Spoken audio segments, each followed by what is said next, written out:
Staan jy vandag voor die onbekende? Maar Vader sê vir jou in Jesaja 41 vers 10, moenie bang wees nie, want ek is met jou. Dit beteken jy is nie alleen nie. Elke tree wat jy neem, selfs al is dit die pad so onseker of onbekend. Hy loop saam met jou. Jou vrese en twyfel word nie geïgnoreer nie.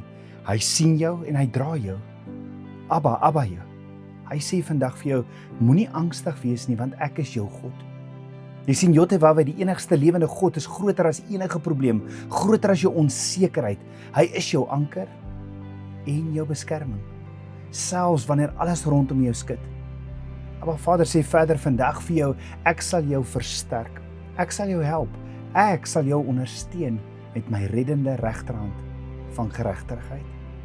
Selfs al voel jy nou so swak, selfs al voel jy hoe uitgeput of bang, sy krag is jou krag.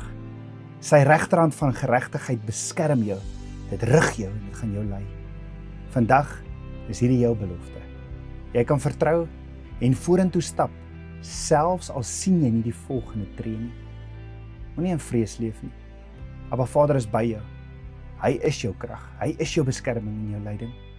So staan op teen die onsekerheid, twyfel en vrees, want hy hou jou hand vas en hy gaan jou lei deur die onbekende na sy perfekte plan vir jou. Staan die vrees teë, vertrou hom, stap vorentoe, jy is nie alleen nie.